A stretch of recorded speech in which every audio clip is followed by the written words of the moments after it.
Assalamualaikum warahmatullahi wabarakatuh. Saya Auri Nuraliza Bayi Putri dari kelas IP2B dengan NIM 215200084 ingin menyampaikan materi mengenai membongkar teori pemerintahan yang saya tangkap menurut pendapat saya.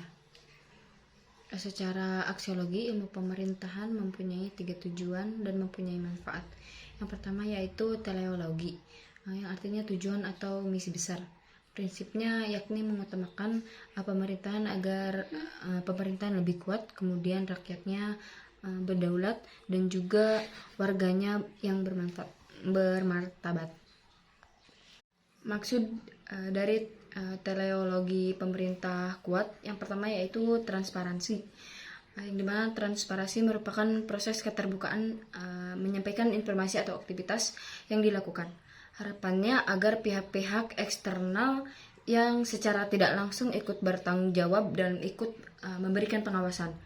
Ya, kemudian memfasilitasi akses informasi menjadi faktor penting terciptanya transparansi ini. Kemudian yang kedua, partisipasi. Partisipasi merupakan merujuk pada keterlibatan seluruh pemangku kepentingan dalam merencanakan kebijakan. Masukan dari berbagai pihak dalam proses pembuatan kebijakan. Dalam membuat pembuatan kebijakan mempertimbangkan berbagai persoalan, perspektif, dan oposisi alternatif dalam menyampaikan suatu persoalan.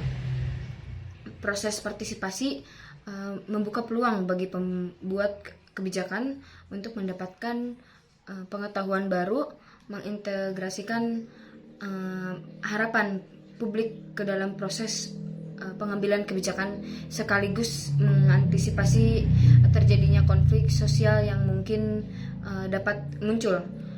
Komponen yang menjamin akses partisipasi mencakup tersedianya ruang formal melalui formal yang relevan, adanya mekanisme untuk memastikan partisipasi publik, proses yang inklusif dan terbuka, adanya kepastian masukan dari publik akan diakomodir di dalam penyusunan kebijakan. Kemudian yang ketiga, akuntabilitas. Akuntabilitas ini didefinisikan sebagai bentuk pertanggungjawaban atas peraturan yang telah dibuat. Proses ini juga sekaligus menguji seberapa kredibel suatu kebijakan tidak berpihak pada golongan tertentu. Akuntabilitas akan melewati beberapa proses pengujian tertentu. Proses transstruktur ini diharapkan akan mampu membaca celah-celah kekeliruan seperti penyimpangan anggaran atau pelimpahan kekuasaan yang kurang tepat. Kemudian mekanisme akuntabilitas juga memberikan kesempatan kepada para pemangku kebijakan untuk meminta penjelasan dan juga pertanggungjawaban apabila terdapat hal-hal yang tidak sesuai dengan konsensus dalam pelaksanaan tata kelola di bidang tertentu. Kemudian yang keempat, koordinasi.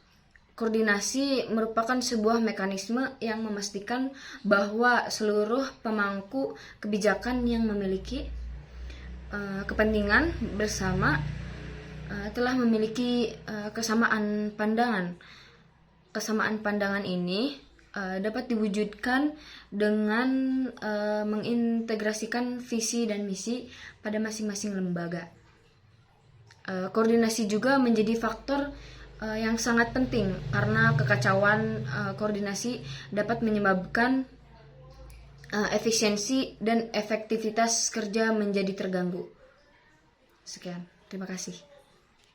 Maksud rakyat berdaulat artinya yakni rakyat memiliki kedaulatan, kemudian tanggung jawab, hak dan juga kewajiban secara demokratis untuk memiliki pemimpin yang akan membentuk parlemen dan pemerintahan.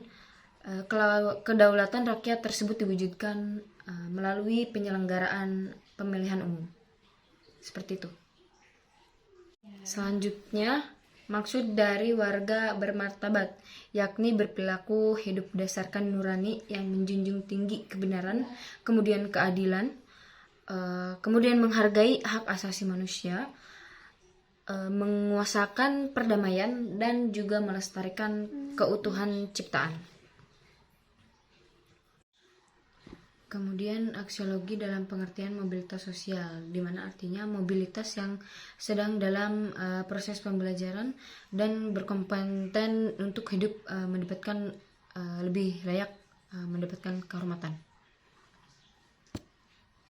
Ilmu pemerintahan yang merdeka dan berdaulat itu bukan berarti autatis, yang artinya tidak mau diatur tapi maunya mengatur.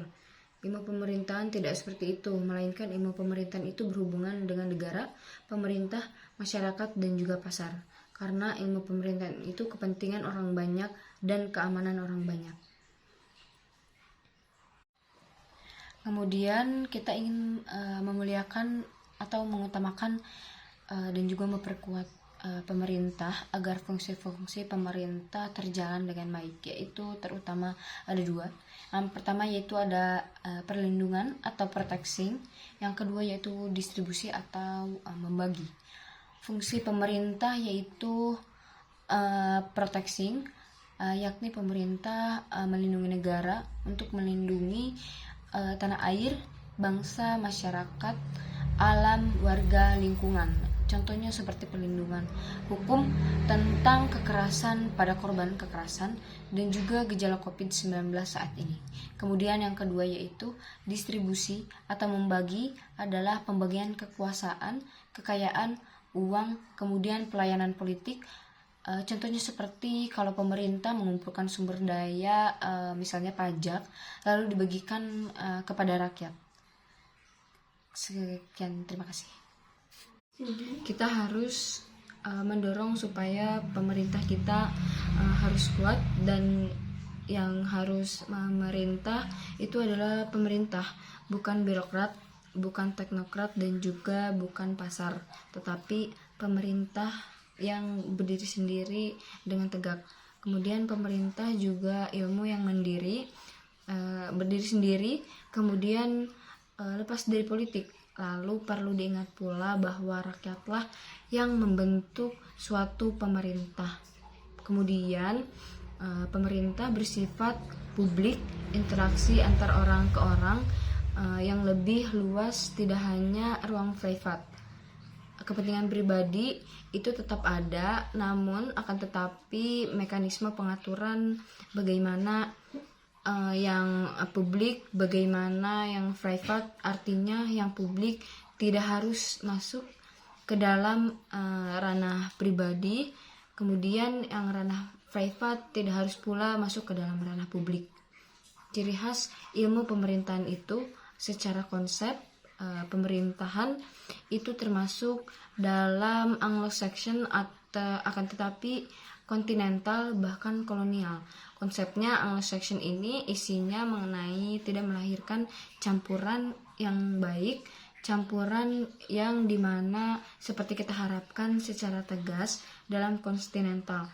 Akan tetapi konsep Anglo-Saxon ini pemerintah diambil dari tradisi hukum Eropa, kontinental, dan Busturskunde, di mana warisan kolonial di negeri tersebut disebut dengan administrasi. Anglo-Saxon ini bercorak stateless mengenai pembicaraan tentang pemerintah dan politik dan juga administrasi.